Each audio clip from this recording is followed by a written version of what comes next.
말씀드리겠습니다. 와이파이의 큰 부분을 차지하고 있는 것 중에 하나가 이제 파이 물리적 계층상과 이제 맥단인데요. 그 정도로 이제 와이파이에서 맥은 굉장히 중요한 부분인데 이렇게 좀 확인을 생각을 하시면 될 것 같아요. 하드웨어하고 물리적 계층하고의 관계를 생각을 해보시면요. 하드웨어 업무 하시는 분들이 물리적 계층을 보시면은 연관이 된 부분도 많고 실제로 업무에 적용되는 부분도 많지만 약간 좀 너무 전문적인 지식들도 많이 있고 그런데 사실 맥단의 소프트웨어하고 좀 그런 관계가 있는 것 같아요. 맥은 이제 소프트웨어 하시는 분들하고 좀 밀접한 관계가 있긴 한데 때에 따라서는 이게 스탠다드니까 어플리케이션 쪽에서는 약간 깊게 들어간 부분도 좀 있고 한데요. 근데 저는 이 하드웨어 하시는 분들도 맥단 꼭 좀 이해를 하셨으면 싶은 게 이 퍼즐이 두 개를 다 알아야지 짜맞춰지는 퍼즐이 꽤 많거든요. 그래서 둘 다를 파악을 하셔야지만 전문적으로 너무 깊게 들어가실 필요는 없지만 오전에 이제 조사를 해보니까 하드웨어 하시는 분들이 좀 상당히 많으신 것 같은데 맥단까지 1시간이면은 어떻게 보면 뭐 수박 겉핥기라고 생각하실 수도 있지만 중요한 부분들이 뭐가 있다는 건 짚고 넘어갈 수 있으니까요. 이 부분을 한번 확인을 해보실 필요가 있고요.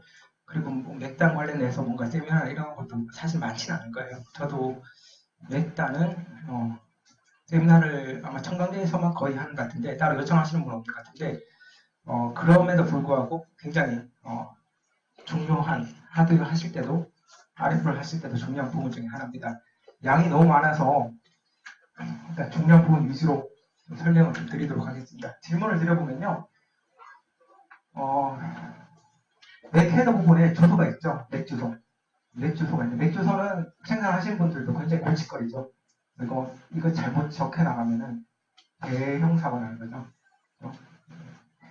근데 일단 실제로 헤더 단에서 쓰이는 맥 주소는요. 몇 가지 필드가 있어요. 서너 가지 정도로 사용되고 있는데 세 가지 필드 또는 경우에 따라서 네 가지도 사용되고 있는데 이게 이 중에 첫 번째 필드하고 두 번째 필드가 딱 정해져 있어요. 뭐라고?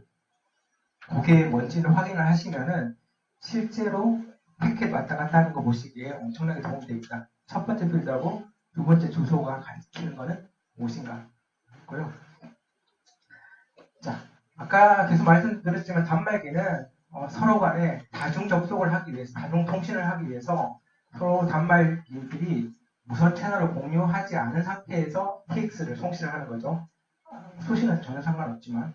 그러면은 다른 스테이션이 채널을 점유하고 있다, 아니다를 어떻게 판단을 할까요? 그리고 이건 재밌는 질문일 수도 있는데 1B하고 1C하고 똑같다고 생각하시는 분들 있죠. 그죠? 주파수만 다르지 똑같지 않냐 생각하시는 분이 있는데 스루풋 측정해 보시면 차이 날 수 있어요. 동일한데 스펙상으로 정확하게 동일한데 틀린 부분이 있어요. 치명적으로 다른 부분들이 있습니다. 그래서 실제로 스루풋 테스트 해보면 왠지 차이가 나요. 이게 주파수 때문인가 싶기도 하지만 실제로 프로토콜 상에서 차이가 나는 부분이 있습니다. 잘 확인 안 하셨을 거예요. 뭐가 있을까요? 있어요. G하고 A가. 자, OTA 시험을 할 때 TRP, TIS, 송신 시험, 수신 시험이죠. 안테나 포함해서 홍수신 시험을 할 때 실제로 RF 시험 많이 해보신 분들은 뭐 AP나 아니면 뭐 스마트폰 같은 단말기들을 뭐 연결을 하잖아요. 이더넷으로 연결하든 뭐 UART로 연결을 하든 USB로 연결해가지고 DUT 자체를 컨트롤 해가지고 시험을 많이 하시죠. 커맨드를 넣고 받고. 근데 OTA 시험할 때는 얘 아무것도 연결 안 해요. 충전 때문에 배터리를 그렇습니다. 그렇게도 안 하죠. 영향을 줄까봐. 안 하는데 실제로 얘가 TX 방향에 따라서 TX를 하고 방향에 따라서 RX를 해요. 어떻게 할까요? 다시 말씀드리면 DUT를 컨트롤하지 않은 상황에서 송신, 수신을 어떻게 명령을 할 수 있을까요? 맥 부분을 알아야지 해석이 가능한 게 아니고요. 자, 이건 뭐 AP하고 단말 간의 이제 연결 프로세스를 쭉 보면은 스마트폰 같은 경우는 딱 켜고 와이파이를 켜고 스캔하고 접속할 때까지 어떤 패킷들이 어떤 프레임들이 왔다 갔다 하고 해서 접속이 되는지 설명을 좀 드릴 거고요. 자, AP에 무선 단말이 접속되고 난 다음에 처음에 말씀드렸죠. 일정 시간 데이터가 없는 경우는 IEEE 파워 세이브 모드로 들어갑니다.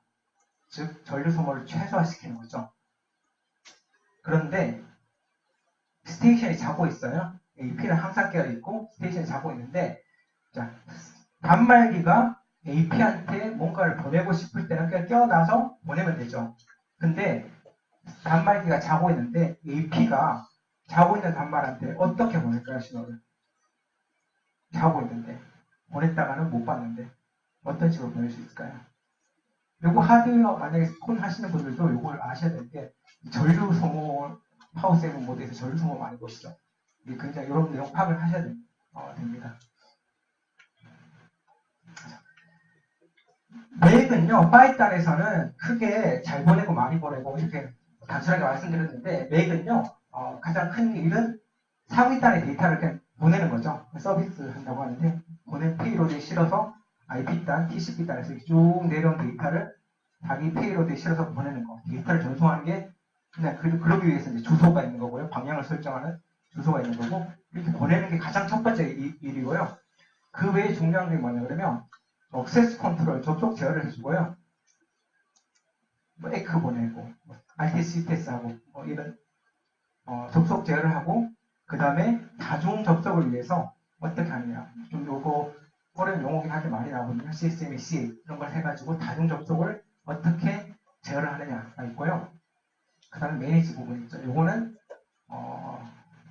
AP가 어떻게 보면 망의 중심이 돼가지고 접속을 어떻게 하고 그 다음에 시큐리티 부분 있죠. 어텐티케이션하고 시큐리티를 어떻게 진행하는가 이 두 가지로 볼 수 있습니다. 세 가지 정도 볼 수 있습니다.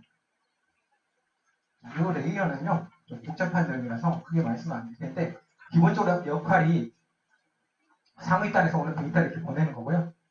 그래서 이 페이로드가 서비스 유닛이라고 말씀드렸죠. 서비스 데이터를 MSD 실어서 보내는 게 기본적인 역할이고 관리를 해야 되잖아요. 제어 관리를 해야 되니까 이 제어 관리를 하기 위한 여러 엘리멘트들 매니지먼트 할 수 있는 요소들을 가지고 MMPPDU라고 거기 실어가지고 제어를 해주는 두 가지 패스로 크게 나누신다고 보시면 됩니다.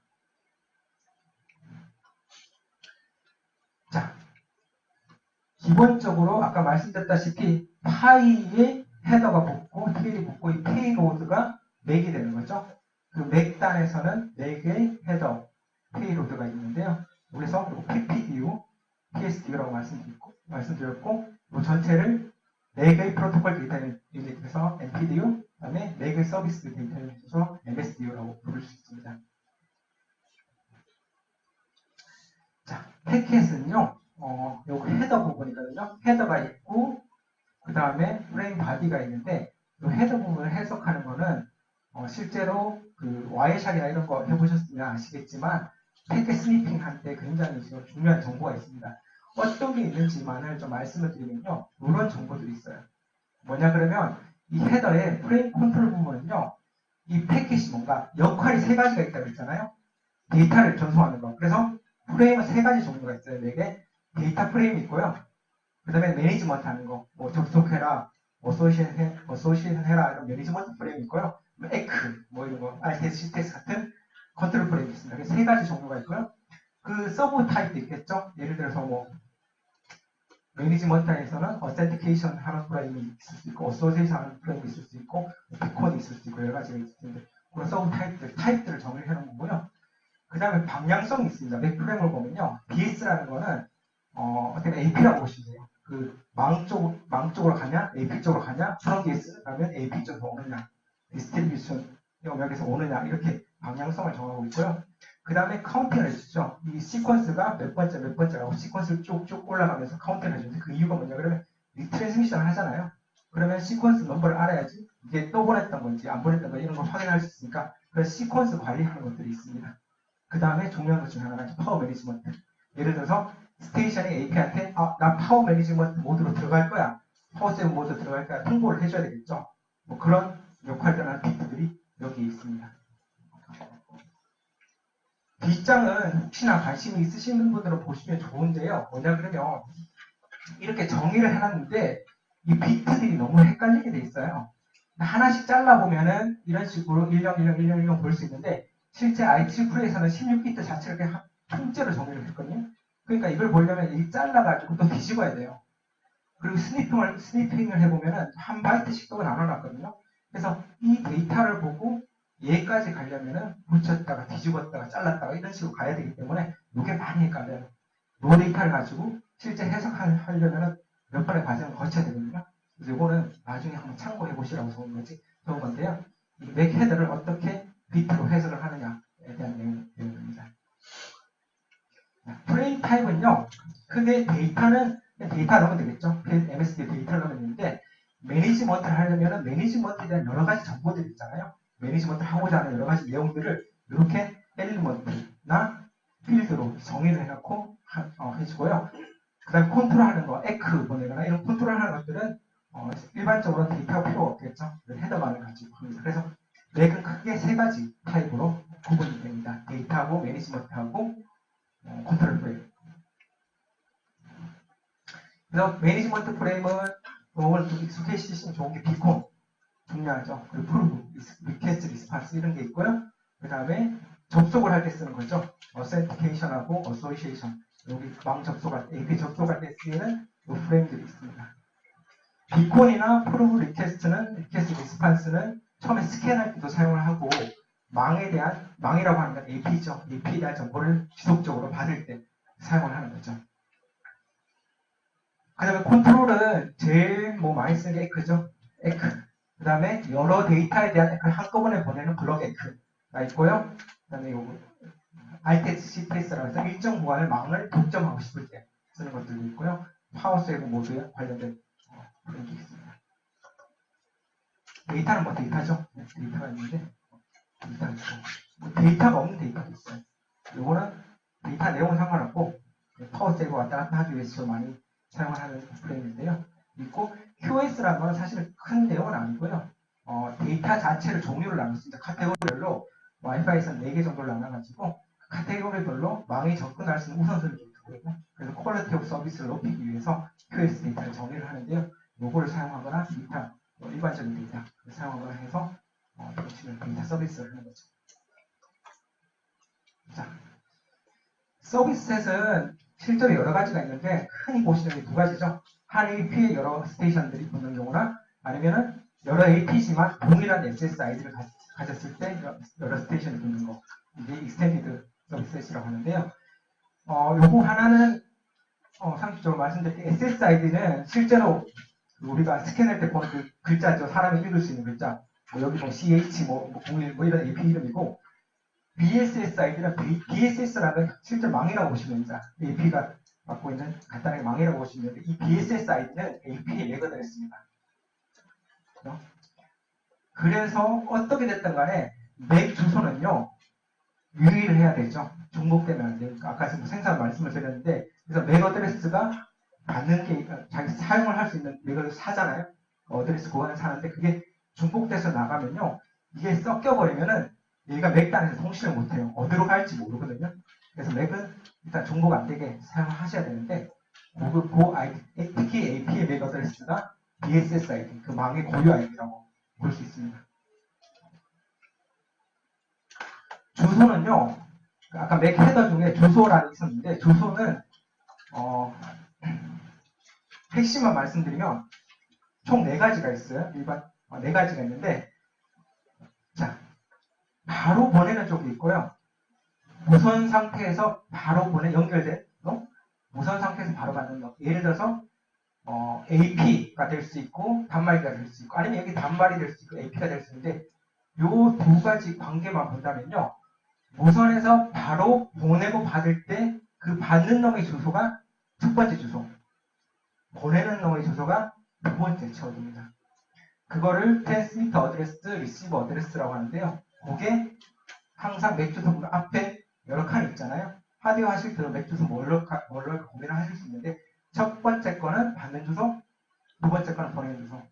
그 외에 소스라는 건요. 만약에 AP에 연결된 문과가 있을까 아니면 망이 있을까 아니면 유선망 거기서 시작된다면 그게 소스가 되는 거고요. 받는 쪽에서도 만약에 스마트폰 같은 단말기면 끝이죠. 단말기라는 자체가 터미널이 끝나는 거니까 끝이니까 더 이상 없으니까 얘하고 동일한 경우도 있는데 받는 쪽에서 뭐 AP 같은 경우 AP가 받는다면 추가적으로 어떤 데스크탑까지 보낸다. 그러면 그게 이제 데스티네이션 어드레스가 되는데요. 거기까지 다 확인하실 필요는 없고 일반적으로 그냥 무선에서 바로 붙은 놈에 보내는 거 받는 거의 주소가 받는 거 보내는 거 순서대로 적혀 있다고 보시면 됩니다. 그리고 이게 만약에 AP가 된다면은 이 AP가 보내는 이 주소는 BSS ID가 되겠죠. 맥어드레스, API 맥어드레스니까. 그런 식으로 혼용을 해서 이야기하기도 합니다. V장 앞에 장 다시 설명을 한 건데요. 1N에 가면서 하이스루풋이라고 부르는 이유가 뭐냐 그러면 그 전까지는 익스텐디드 데이터를 이렇게 해가지고 파이다를 높이려고 많이 했었는데 1N에서는 스루풋 자체를 높이려고 했어요. 스루풋 자체를 높이려고 하다 보니까 파이단에 마이모가 일단 사용됐죠. 맥단에서도 효율성을 높일 수 있는 방법을 고민을 하다 보니까 나온 게 이거 애그리게이션이 나온 거예요. 근데 이제 와서 보면은 전체를 볼 때는 실제로 프레임은 이런 식으로 보실 수 있습니다. 맥 프레임은요, 일반적으로 두 개의 프레임이 나간다고 가정을 해볼 때 이게 데이터가 너무 길다고 생각되면 쪼개서 할 수 있어요. 이건 원래부터 있었던 스펙이에요. 이거 프레그멘테이션이라고 하는데 쪼개서 보내고 충분히 가능하겠죠. 너무 막 길어. 쪼개서 이게 뭐 항상 좋지는 않겠지만 그리고 어느 정도를 묶어가지고 어느 단위로 묶어서 보낼 수 있으면 굉장히 효율적으로 보낼 수 있겠죠. 이렇게 애그리게이션을 하기도 합니다. 이 두 가지 방법으로 진행을 하는데요.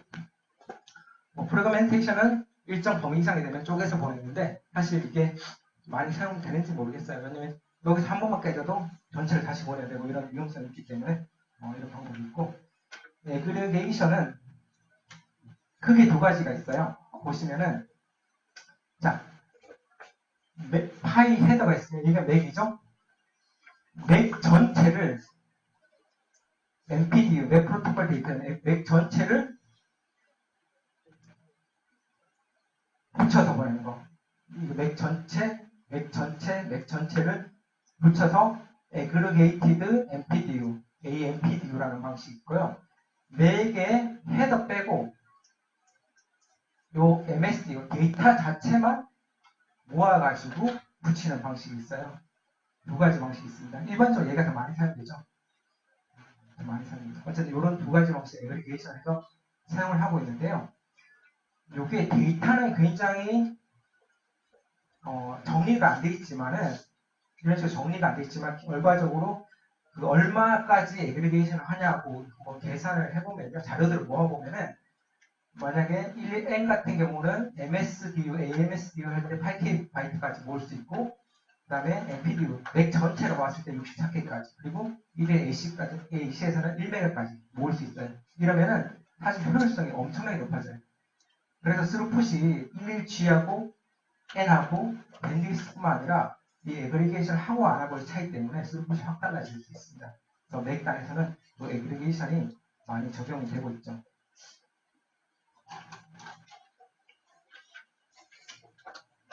자, 그리고 채널을 사용을 하고자 할 때 다른 스테이션이 이 채널을 점유하고 있느냐 안 하고 있느냐를 구분하는 방법은 크게 세 가지가 있어요. 크게 두 가지가 있습니다. 뭐냐 그러면 얘하고 얘가 통신을 하고 있어요. 프레임을 보내고 있는데 얘는 그거를 확인을 하고 있어요. 누가 망을 사용하고 있는지 안 사용하고 있는지 확인을 할 때 첫 번째 방식이 뭐냐 그러면 레벨을 체크하는 거예요. 신호의 에너지 레벨. 내가 6번 채널 쓰는 놈이겠죠? 만약에 같은 망이면 채널 6번 채널 쓰는 놈인데 얘가 뭘 보내면은 그 채널에서 2437MHz에서 에너지가 높아지겠죠. 그 에너지를 갖고 디텍션 하는 방법이 있고요. 에너지를 보는데 얘는 앞에 프리앰플단을 그냥 까볼 수 있어요. 왜냐면 아까 말씀드렸지만 백워드 컴패티빌리티 때문에 어느 정도 프레임을 볼 수가 있잖아요. 그거 확인을 할 수 있는데 그렇게 하면 좀 더 쉽게 확인할 수 있겠죠. 그 방법이 있어요. 그래서 기본적으로는 앞쪽 프레임을 보거나 아니면 전체 뭔지 모르겠지만 뭔가 에너지가 높아지거나 이럴 때는 채널을 점유하고 있다고 판단하는 에너지 디텍션 방식이 있고요. 그 다음에 논리적으로 매 프레임에 아까 필드에서 설명 안 드렸지만 중간에 듀레이션이라는 필드가 있거든요. 그 필드를 보면요. 그 따라 나오는 랭스를 수치적으로 적어놓은 게 있어요. 그걸 가지고 얘가 내부적으로 얘는 예를 들어서 100 마이크로 세컨드 동안 채널을 점유하겠네? 그리고 내부적으로 타이머를 돌려요. 199, 98, 97. 그래서 그냥 논리적으로 계산하는 방식. 요거 나브, 네트워크 알로케이션 벡터 나브를 돌리는 방식. 이거는 CCA라고 하죠. 채널 어세스, 클리어 채널 어세스먼트. 뭐 이런 방식이 있는데요. 이 레벨은 아까 헤더, 프레임 볼 쪽을 확인하는 거는 이런 식으로 정의가 되어 있고요. 이런 식까지 되면은 누가 채널을 점유하고 있다. 아니면은 그것도 저도 모르겠다. 그럼 에너지 디텍션을 하는 거죠. 설명 안 드렸지만 12B는 12B만 지원되는 스테이션이 있어요. 걔는 OFDM 자체를 모르죠. 그러면은 다른 놈이 OFDM 통신을 하고 있을 때 그냥 끼어들 수는 없잖아요. 그때 이거 쓰면 되죠. 에너지가 올라갔네? 누가 쓰고 있겠구나. 이런 식으로 보면 됩니다. 그래서 이런 것까지 합치면은 실제로 망해서 동작을 하는데 문제가 없도록 할 수가 있는 거죠.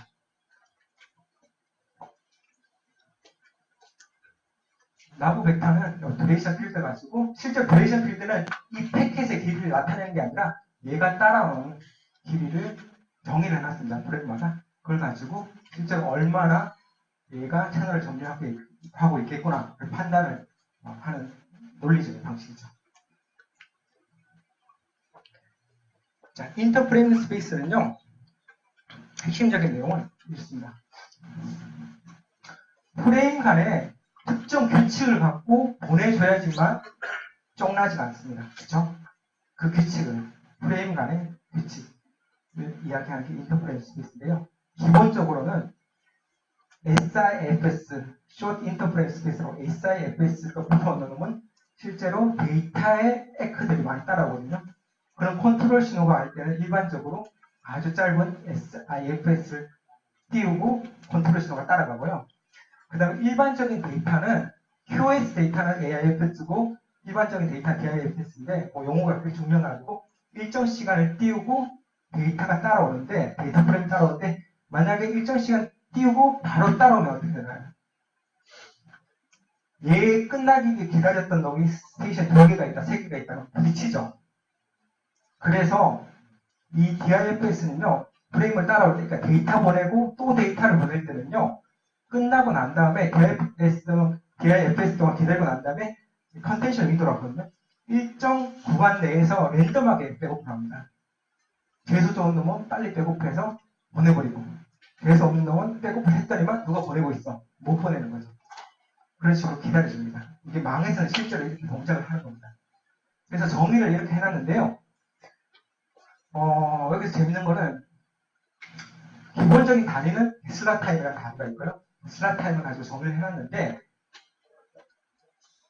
이 슬라 타임 자체가 2.4기가 5기가 다르게 정의했어요. 그래서 11G하고 11A가 차이가 좀 나게 됩니다.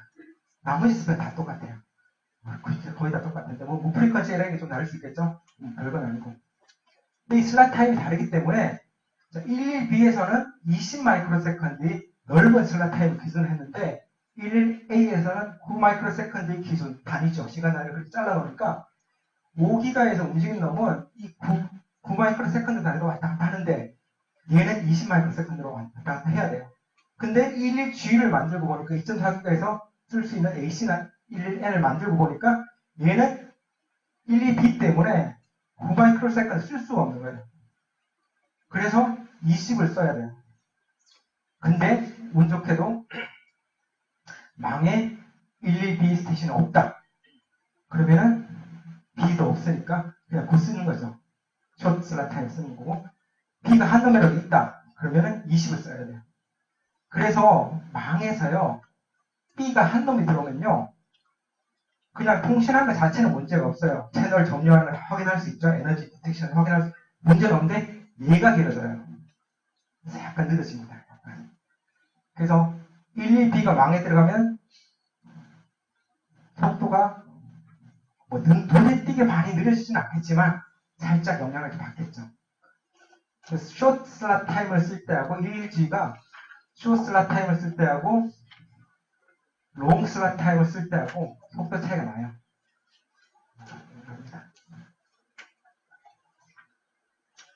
그래서 이런 식으로 뭐 디폴트를 정해놓고 하는데 이 수치가 절대적인 수치가 아니고요. 망에서 정의를 한 수치대로 어느 정도 슬라이드 타임을 두고 가는데 자, 이런 식으로 동작을 하는 거죠.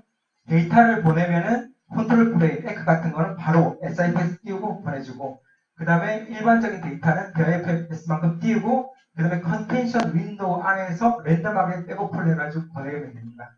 그리고 QS도 마찬가지로 똑같이 컨텐션 윈도우 안에서 보내는데 요거는 데이터 종류별로 좀 나눴습니다. 무슨 말인가 하니 비디오다, 오디오다, 보이스다, 아니면 뭐 백그라운드다 이런 거의 종류에 따라서 어떤 놈은 굉장히 우선순위를 두고 어떤 놈은 좀 느슨하게 두고 이런 식으로 데이터의 종류에 따라서 보낼 수 있는 우선순위를 좀 다르게 규정을 해버리는 거죠. 그렇게 보내는데요. 중요한 내용 아니고요. 자, 그러면은 뭐 계속 말씀드리는 뭐 억세스 컨트롤을 어떻게 하냐, 에크나 이런 걸 어떻게 보느냐 이렇게 보냅니다. 기본적으로는 데이터를 보내면 또는 매니지먼트 일부를 보내면은 에크를 하게 돼 있어요. 데이터 보내는 에크. 아까 말씀드렸던 리트랜스미션을 하는 게 오류를 정정하는 기본적인 기법 중에 하나인데요. 데이터를 잘못 보내거나 못 받았으면 에크를 안 보내요. 그럼 다시 보내겠죠. 이게 리트랜스미션입니다. 그리고 데이터를 한꺼번에 보내놓고 한꺼번에 에크를 주게 돼요. 이거 블럭 에크라고 부르고요. 그 다음에 어떤 그놈이 request to send, clear to send라고 해서 CTS, RTS를 딱 교환하고 나면요. 다른 놈들은 그 기간 동안 못 보내게 해놨어요. 얘가 끝날 때까지. 그래서 방을 정리를, 독점을 할 수 있는 그런 프로토콜도 정의를 해놨습니다. 이렇게 해서 컨트롤을 하는 거죠. 방. 뭐 팩트까지 제가 다 적어놨기 때문에 좀 보시기 힘들 수 있는데요. 내용은 똑같습니다. 데이터 프레임을 보내면은 에크를 보내고 데이터를 보냈는데 에크를 못 보낸다. 또 못 보낸다. 이런 식으로 하면은 타임아웃 동안 기다렸다가 또 데이터를 보내고 기다렸다가 데이터를 보내는데 이 리트랜스미션, 리트라이 카운터가 증가하는 만큼 일정 맥스까지 증가했는데도 에크를 못 받았다? 그러면은 포기를 하는 거죠. 여기서 물리적 계층에서 어떻게 되냐? 보냈는데 안 오잖아요? 어떻게 할까요? 가만히 있을 수도 있고 데이터베이스 떨어뜨릴 수도 있겠죠. 레이더 넥테이션 해주는 거죠. 왜 못 받았을까? 떨어뜨려볼까? 그럼 보낼 수 있는 확률이 늘어날 수도 있겠죠. 자, 여기서 완전히 못 보냈다. 그럼 데이터가 완전히 없어지느냐? 아닐 수도 있죠. 다른 이야기긴 하지만 상위 레이어에 가면요. TCP 레이어라는 게 있어요. TCP 레이어는 또 TCP 레이어별로 또 리트랜스미션을 관리를 하고 있어요. 그럼 거기서 뭔가 없어졌네? 그럼 그 다음에서 또 보내면 되는 거죠. 각각 레이어별로 자기 역할을 다 하고 있는 거죠. UDP는 그런 거 없고. 그래서 뭐 말씀드린 대로 보내면 데이터 에크, 데이터 블록 에크 이런 식으로 보내고 있고요. 블록 에크는 개념적으로 그렇습니다. 여러 데이터를 한꺼번에 보내서 한꺼번에 에크를 보낸 건데 데이터를 보낼 때마다 에크를 보내면은 사실은 낭비가 좀 심하죠.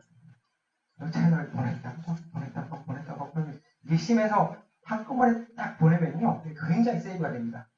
에그리게이션 할 때 좋은 이유가 그거죠.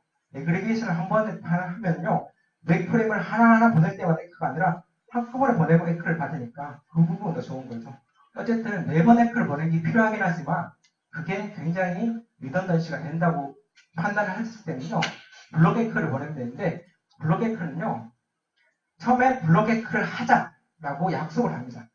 블록 에크 하자, add 블록 에크 하자, 오케이 약속을 하죠. 어떤 방식으로 에크를 하자라는 돼 있어요. 특별한 건 없지만 그 다음에 약속이 됐으니까 이 다음에 보낼 때는 얘가 데이터를 쭉 밀어넣는 거예요. 그럴 수 있겠죠? 그러고 난 다음에 뜬금없이 에크를 보낼 수 없으니까 그때는 이런 식으로 할 수 있습니다. 블록 에크 이제 보내달라. 블록 에크를 리퀘스트를 합니다. 그럼 거기에 대해서 블록 에크를 보내주고 이런 방식으로 진행됩니다. 그리고 요거 할 거 어느 정도 했으면 블록 에크를 그냥 끝내버리면 되는 거죠. 이런 식으로 한꺼번에 보내서 효율성 많이 높이는 작업을 진행을 하고 있습니다. 자, 근데 에크에 대해서 하나 말씀을 드리겠는데요. 에크 레이시라는 게 있는데 망에서 기본적으로 사용하는 데이터 레이시 있어요. 어떤 망이든 기본적으로 사용해야 된다라는 내 망에 붙을 때는 AP가 이야기하는 거죠. 내 망에 붙을 때는 이 레이스는 기본적으로 사용해야 돼. 베이직 레이스 있습니다. 사실 높진 않고요. 뭐 6메가, 10메가, 24메가 이 정도 베이직 레이스 있어요. 그럼 거기 붙는 놈들은 그걸 다 충족을 해야 되는 거죠. 근데 에크를 보낼 때는요. 데이터 레이스 정해져 있어요. 왜냐하면 데이터가 가는 목적은 속도를 높여야 되잖아요. 되게 높은 레이스로 보내야 되죠. 가능한 높은 레이스로 보내야 되는데 에크는 뭐 따라 나오는 도 없고 되게 짧아요. 얘가 굳이 MCS7을 뭐 5400에 갈 필요가 있을까요? 전혀 없어요. 그래서 에크는요 규칙이 있는데 첫 번째는 보내는 데이터 레이트보다 같거나 낮은 데이터 레이스로 보내라. 두 번째는 베이직 레이트 중에 하나로 보내라. 일반적으로 정해놓은 베이직 레이트 중에 하나로 보내라. 그래서 에크는 만약에 54메가로 데이터가 보내졌다. 그러면 24메가로 갈 수 있고 베이직 레이트 12메가로 갈 수, 6메가로 갈 수 있어요. 근데 만약에 12메가를 보냈다. 그러면 뭐 12메가, 6메가 이런 식으로 데이터 레이트는 이제 떨어뜨립니다. 빨리 보낼 필요 없고 에크는 확실하게 보내야 되기 때문에 높은 레이스를 보낼 필요가 없어요. 자, 여기서 질문을 하나 드릴게요. 아까 뜬금없는 질문이었는데 OTA 시험할 때 DUT 컨트롤을 어떻게 할까요? TXR, RXR. 실제로 TRX 시험하실 때 DUT에 케이블 연결해놓고 명령어 때리면서 하잖아요. 수신 얼마 있냐, 카운트하고 TX라고 하는데 OTA 시험할 때 그렇게 안 하거든요. 자기가 알아서 해야 돼요. 어떻게 할까요?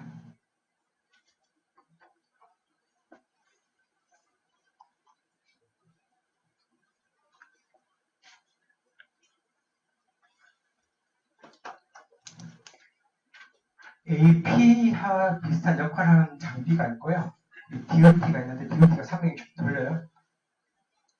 얘가 ATX를 보내게 하는 방법이 있어요. 가장 기본적으로 쓰이는 건요. 데이터를 하나 보내놓으면 얘가 에크를 보내죠. 그거 체크하는 거예요. 에크 파워 체크하는 거죠. TRP 측정해보신 분들 아시겠지만 TRP의 데이터를 규정됐죠. 6메가 있죠. 쓰는 이유가 뭐냐 그러면 얘가 6메가로 보내면 얘는 무조건 6메가로 보내요. 그래서 6메가의 파워를 측정하면 돼요. 그러니까 간접적으로 얘를 컨트롤을 해요. 그죠? TIS는 어떻게 측정할까요? 즉 수신 감도는 어떻게 측정할까요? 카운트 여기서 못하는데 데이터를 1000개를 보내봐요.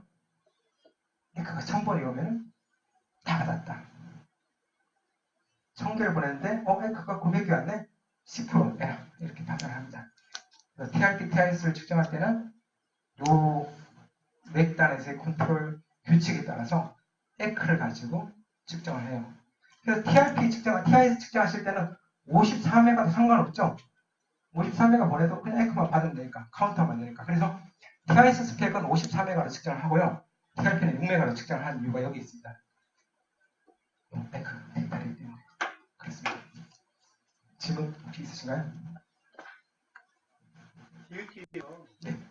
아까 말씀하셨듯이 TRP를 측정한다고 하면 같거나 낮은 걸 보낸다고 했어요. 네. 그럼 얘가 만약 54메가짜리를 보내면 네. 얘가 54메가짜리를 보낼 수는 없고 그 중에 이제 그 장비도 그 똑같이 API와 같이 역할을 하니까 맨데토리 레이시 있겠죠. 베이직 레이시 그게 보통 6, 12, 24거든요. 셋 중에 하나에서 보냈는데 54메가로 만약에 장비에서 보낸다면 얘가 24로 응답을 할 수 있어요. 근데 굳이 TX 측정할 때 그렇게 레이시 왔다 갔다 하면 안 되니까 뭐 예를 들어서 6메가로만 보낸다 장비에서 무조건 6메가로 에크를 보내야겠죠. 그래서 확실하게 6메가를 받을 수 있는 거죠. 어떤 경우든 간접적으로 데이터를 조작을 하는 거죠. 조작이 아니라 컨트롤을 해내는 거죠.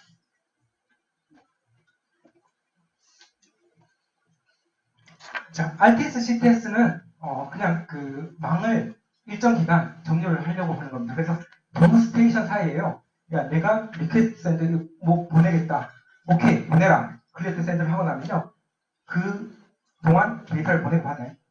그러면 됩니다. 그리고 특정 상황에 따라서는 그냥 혼자 보내도 돼요. 내가 나한테 CTS 보내가지고, 왜냐면 이 RTS나 CTS를 받는 다른 놈들은, 얘가 얘하고 통신을 하네? 라고 생각을 하고, 그때도 안 보내요. 그러니까 CTS, 셀프 CTS 있는데, 내가 나한테 CTS 보내놓고 그냥 혼자 사용할 수 있어요.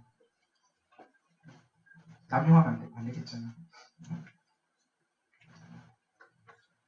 자, 멀티플 액세스 컨트롤은요, 제가 중요한 개념을 하나 말씀드리겠습니다. 이거는 와이파이에서는요, 물론 여러 가지가 있었어요. 여러 가지가 있는데, 이거 기준으로 말씀드릴게요. DCF를 말씀드리는데, PCF는 있다가 없어졌고, GCF도 있는데 되게 복잡하고, 뭐 많이 사용하진 않는데, 기본적으로 사용하는 게 DCF예요. 이게 뭐냐, 그러면, 와이파이는요, 굉장히 이제 민주적인 스펙이에요. 스탠다드 자체가 기주국이란 개념도 없잖아요. AP도 스테이션이고, 스테이션도 스테이션이고, 다 단말이에요. 그래서 굉장히 민주적인 스펙이고, 스탠다드를 만들 때도 그냥 업체들이 개인들이 만들었기 때문에 뭔가 기관에서의 뭔가 뭘 하자 이런 컨트롤하는 개념보다는 각각의 스테이션들이 알아서 하자라는 개념을 만들었습니다. 이게 비효율적일 수도 있지만 굉장히 민주적인 스펙이에요.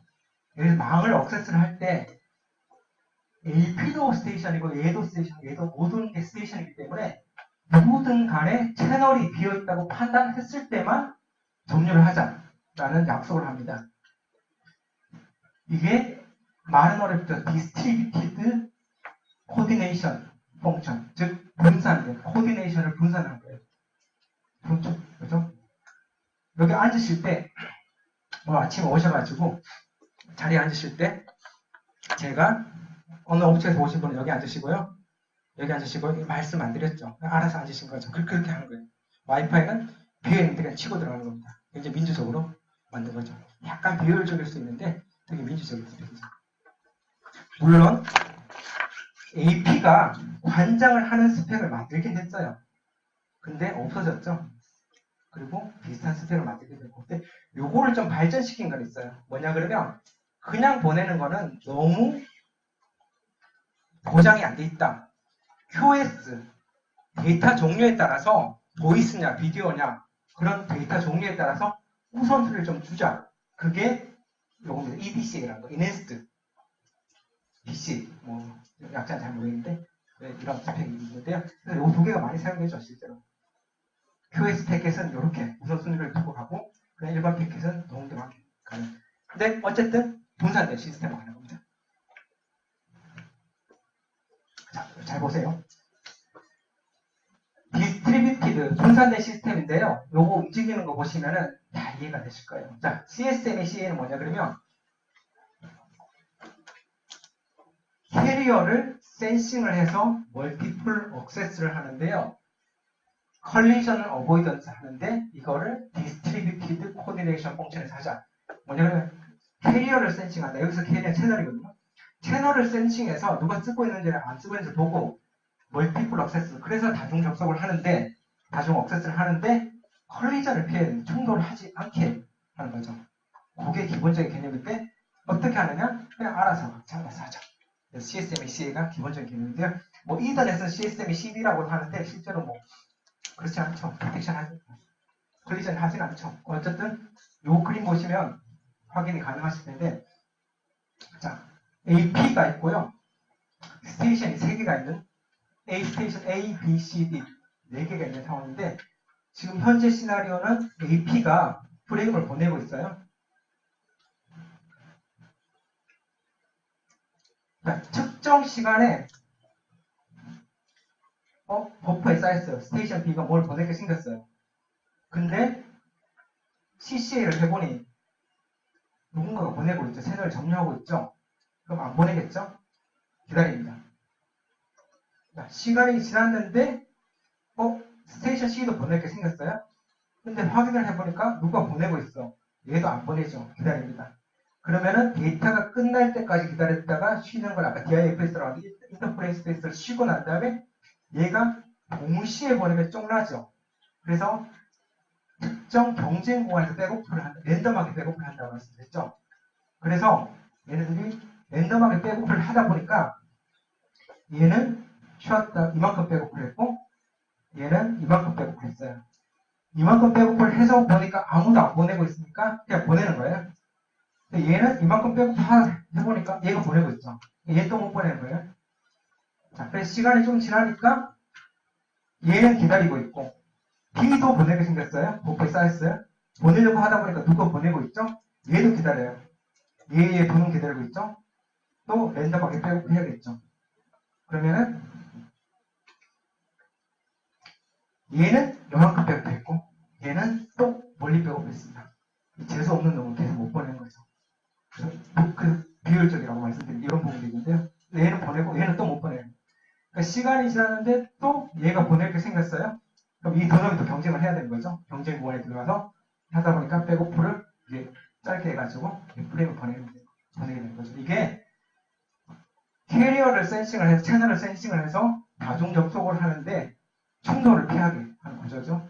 물론 뭐 간혹가다 쫑날 수 있겠죠. 뭐 이렇게 하다 보면 충돌을 피하는데 각자 알아서 하는 거죠. 디스트리뷰티드 코디네이션 펑션을 각자 알아서 하는 거죠. 이게 다중 접속의 기본적인 개념입니다. 질문 있으세요? 자, 뭐 백업하는 구간은 실패할 때마다 구간 늘려요. 양보한다는 의미에서 늘립니다. 넘어가도록 할게요. 자, QoS는요, 간단하게 말씀드리면 보이스다, 비디오다, 베스트 에포트다, 백그라운드다 이렇게 카테고리를 두고요. 예를 들어서 데이터는 느려져도 되지만 음성 통신한다, 와이파이 뭐죠? 콜인가? 뭐 한다. 그럴 때는 보이스 와이파이인가? 그거 할 때는 목소리가 딜레이되면 안 되잖아요. 그런 거는 우선순위를 최대한 두는 거예요. 근데 우선순위를 두는 방식은 별건 아니고 그 백오프하는 그 구간, 경쟁 구간을 좁게 하거나 그 쉬는 인터프레임 스페이스를 짧게 해주거나 그런 식으로 해서 약간 더 빨리 갈 수 있는 기회를 주는 겁니다. 그런 식으로 카테고리별로 액세스 카테고리별로 4개를 나눠가지고 관리를 해주는 거죠. 이게 이제 QoS의 개념입니다.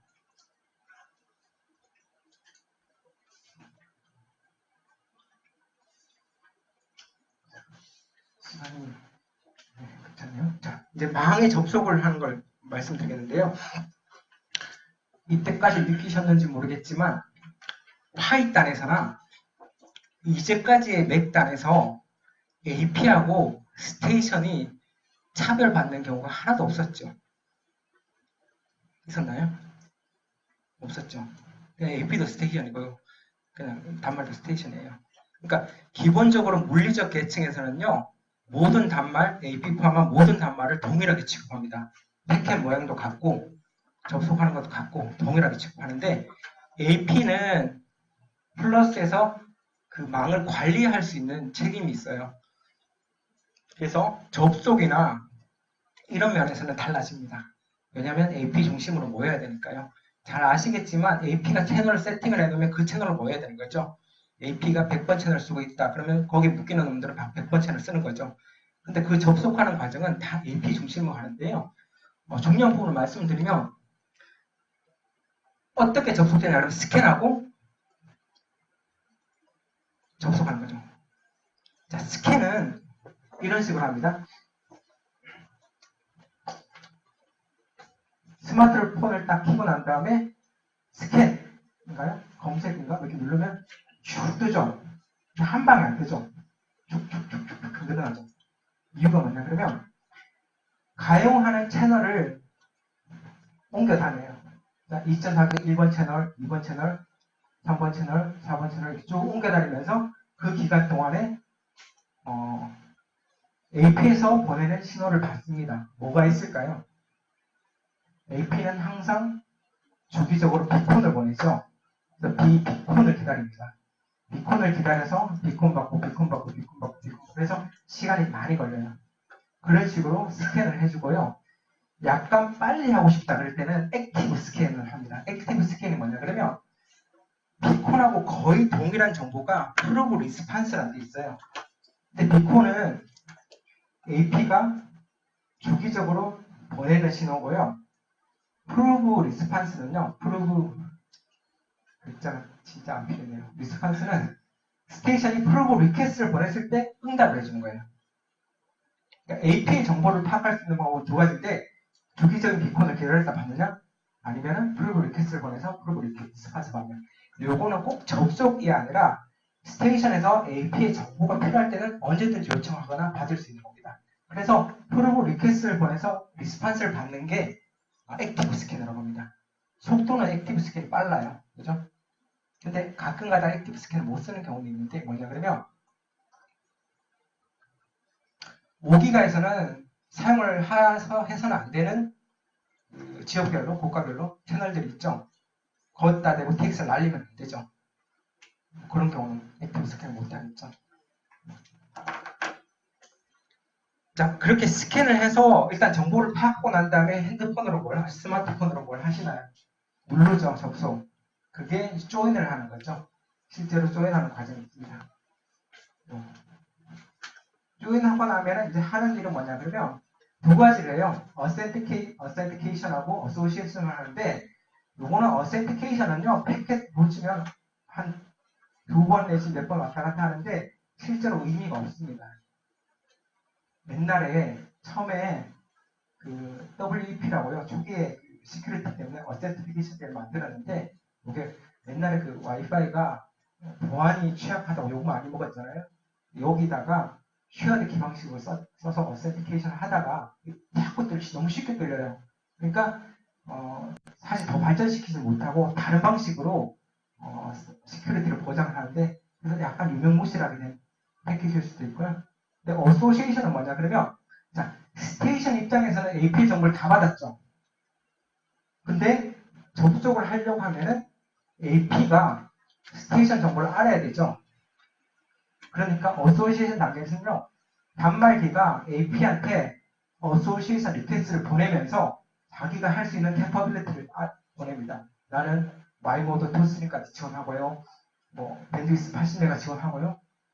뭐 11AC 지원하고 이렇게 쭉 보내요.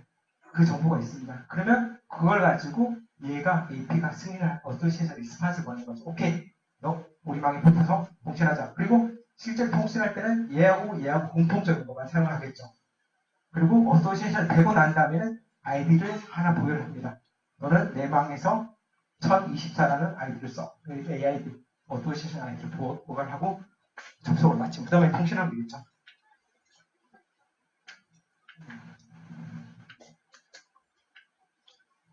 그런 내용들이 있고요. 파워 매니지먼트 기본적인 개념을 말씀드릴게요. 요거는 하드웨어에도 굉장히 관련이 있는데요. 사실 AP 하시는 분들도 많은데 AP하고 관련 없습니다. 그죠? AP는 항상 깨어 있습니다. 근데 모바일 스테이션 쪽에서는 이게 굉장히 중요해요. 배터리 소모가 극도로 낮아야 되는데요. 수치를 대강 아시죠? 파워 세이브 모드에 들어가서 아무것도 TRX도 안 하고 파워 세이브 모드에 들어갔다. 정확하게 이야기하면 도즈 스테이트에 들어갔다. 아니면 슬리핑 스테이트에 들어갔다. 그러면 수십 마이크로 암페어를 먹죠? 얘가 RX 한번 하면 얼마 먹나요? 수십 밀리암페어 먹죠. TX 한번 하면 수백 밀리가 먹죠. 2TX 해버리면 뭐 1암페어도 먹고 그러죠. 엄청나게 전류를 많이 먹는데 한 가지 다행스러운 거는 와이파이가 항상 TRX를 하진 않잖아요. 그래서 데이터 사용이 없다 싶으면은 얘로 들어가요. 파워 세이브 모드 들어가요. 그래서 전류를 떨어뜨립니다. 그런데 파워 세이브의 모드를 들어갔다고 해서 얘가 파워 세이브하고요. 슬리핑하고는 다른 개념이에요. 파워 세이브에 있으면서 슬리핑을 할 수도 있고요. 깨어날 수도 있어요. 파워 세븐이 아니면 무조건 깨어나 있고요. 자, 이거예요. 파워 세븐이 들어가면요. 파워 세븐이 들어간다고 해서 TRX를 안 하느냐? 아니에요. 필요하면 해요. 근데 기본적으로 요 모드에 있다가 필요한 시점을 정해놓고 깨는데 그거를 어웨이크 스테이트, 자고 있는 거를 도즈 스테이트라고 합니다. 근데 파워 세븐 모드가 아니다, 액티브 모드다, 그러면 무조건 깨 있죠. 그래서 TRX를 하는 거죠. 요거는 헷갈리시면 안 돼요. 그리고 파워 세븐 모드에서 전류 측정할 때는 사실 이거를 측정한 거죠. 그래서 요 전류가 나올 수는 없어요. 가끔씩 깨어나는 전류까지 포함을 해야 돼서, 그래서 스마트폰 하시는 분들은 요 깨어나는 전류가 얼마나 최소화하느냐, 여기 관건일 수 있죠. 얼마나 파워스, 그리고 그래서 파워세브 들어가는데, 기본적인 개념은 이거예요. 파워세브에 들어가면은, 제가 아까 질문을 드렸던 게, 파워세브에 들어간 상태에서 TX는 일반적으로는 깨어나서 하면 돼요. 그럼 RX는 어떻게 할까요?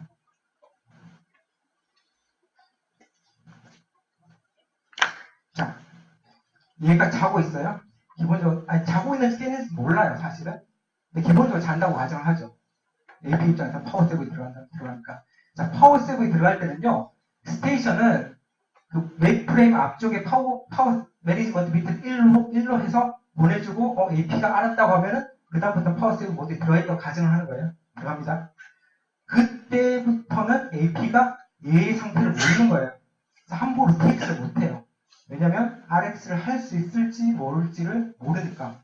근데 분명히 망에서 뭔가 데이터를 보내가지고 폰 쪽으로 뭐 데이터를 보내야 되는데 AP는 이쪽으로 어떻게 보낼까요?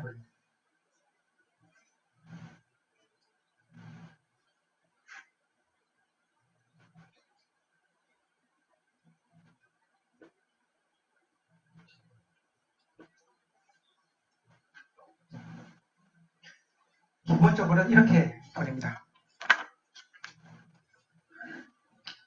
파워세버의 모드에 있더라도요, 기본적인 원칙은 비콘이 주기마다 오니까 그 주기는 처음에 접속할 때 알려주거든요. 비콘 프레임 자체에 그 주기가 있어요. 뭐 예를 들어 100ms, 102.3 이렇게 오죠. 이게 비콘 주기마다 오기 때문에 슬립 파워세브 모드에 들어가서 슬립을 하더라도 비콘 주기마다는 깨어나도록 돼 있어요. 이게 원칙입니다. 근데 다 깨어날 필요는 없고요. 실제로 AP가 스테이션한테 보내는 데이터 중에 그냥 특정 데이터, 특정 스테이션한테 보내는 게 있는 게 아니라 브로드캐스트하는 게 있을 수 있거든요. 일반적으로 뭔가 알려주는 그 주기를 D팀이라고 하는데 그때는 무조건 깨야 돼요. 자, 비콘의 팀이라는 게 있는데요. 이건 뭐냐 그러면 트래픽 인포메이션 맵이라고 아까 접속을 하면은 AID를 부여한다고 했잖아요. 그게 있어요. 야, AP가 내가 볼 때는 지금 뭐가 데이터가 왔는데 AID 23번한테 데이터가 있더라. 그러면 팀에다가 23번 데이터 있다고 표시를 해놓으면요. 비콘을 까보고 내 데이터가 있으면 그때는 뛰어나가지고 그 데이터를 받아야 돼요. RX 모드로 들어가야 됩니다. 그러면 텍스트 보낼 수 있겠죠. 그런 식으로 하는데 그게 일정 인터벌마다 있고요. 그 다음에 D팀이라고 해서 브로드캐스트 보내는 주기가 있는데 그때는 무조건 깨어나야 됩니다. 어쨌든 요는 비콘 주기가 있는데 그때마다 깨어나서 팀을 트래픽 인포메이션 맵을 확인을 하고 깨어나야 돼요. 이거 만약에 제대로 못 깨어났다. 그럼 어떻게 되나요? 폰을 꺼요? 그러면은 폰의 전원 버튼을 눌러요. 끄지 말고 전원 버튼을 누르면은 폰이 파워 세브 모드 들어갔잖아요. 이 말이 아니라 폰이 파워 세브 모드 들어가면은 따라 들어가요. 와이파이도 많은 경우 따라 들어가도 얘가 백그라운드로 슬립을 하다가 비콘 주기가 깨요. 전류를 측정해 보시면 폰을 딱 슬립을 시켜버리면 파워 세브 와이파이로 들어가는데 지금 딱 깹니다. 근데 자다가 깨는 게 하드웨어적으로 굉장히 어려워요. 그죠? 램 살리고 클럭 살리고 뭐 살리고 뭘 살려야 되니까 자칫 잘못 깨어나서 못 받아요. 그러면 폰 켜보면 AP가 접속이 끊겨 있어요. 비콘 미스 돼가지고 접속 끊기는 거죠. 그럼 부랴부랴 자기한테 있는 옛날 얘하고 접속됐더라 프로파일에 남아있는 거 가지고 다시 접속을 하는 거죠. 근데 그 문제예요. 비콘 미스 돼가지고 끊어지는 문제는 굉장히 흔하게 발생되는 문제입니다. 어쨌든 간에 자다가도 깨야 됩니다.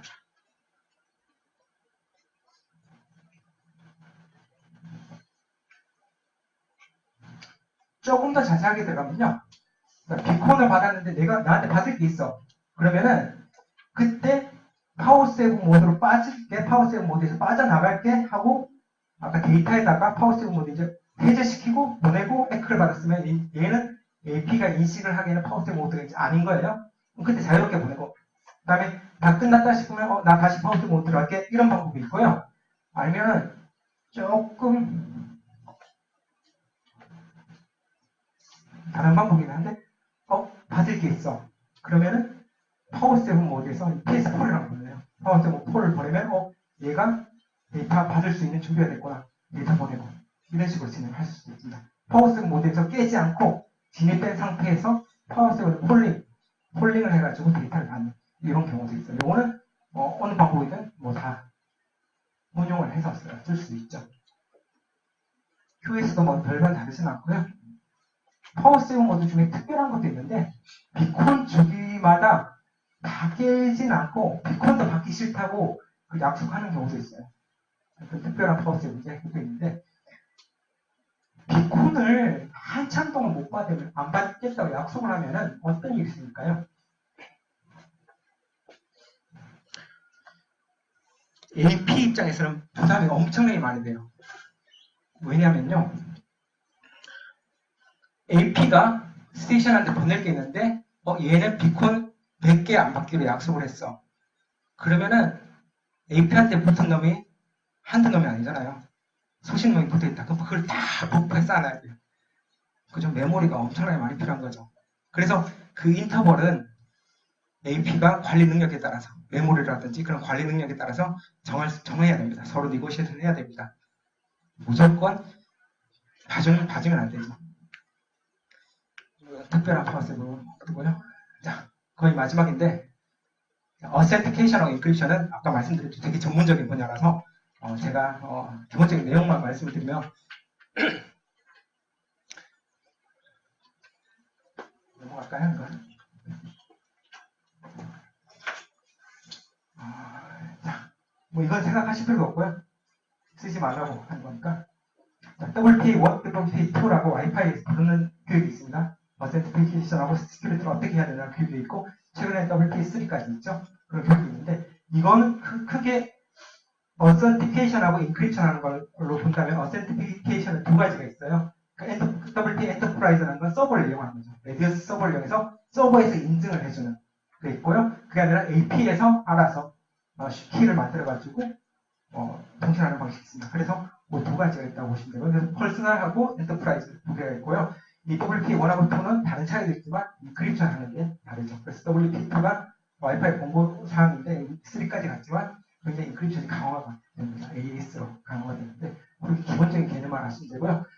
실제로 AP하고 이렇게 접속을 할 때 기본적으로 어센티케이션까지는 아까 말씀드렸죠. 거의 유명무실하게 오픈으로 접속을 하고 난 다음에 어소시에이션을 다 끝나고 난 다음에 그 다음에 레디어스 서버하고 AP 어센티케이터하고 이제 그때 단말 서플리컨트라고 부르는데 서플리컨트하고 이 세 놈이서 이제 WP 엔터프라이즈라면은 뭔가 키를 만들어내는 작업을 하는 거죠. 만들어내고 난 다음에 그 키를 가지고 실제로 글로벌 템포럴인가요? 이게 가지고 실제로 인크립션을 시작을 하는데요. WP 퍼스널은 요 단계가 없고요. 그러니까 서버가 없으니까 요 단계부터 시작을 하는 거죠. 그렇게 됩니다. 이건 저도 잘 몰라요, 사실. 자, 일단 여기까지 할 예정인데 혹시 질문 있으신가요?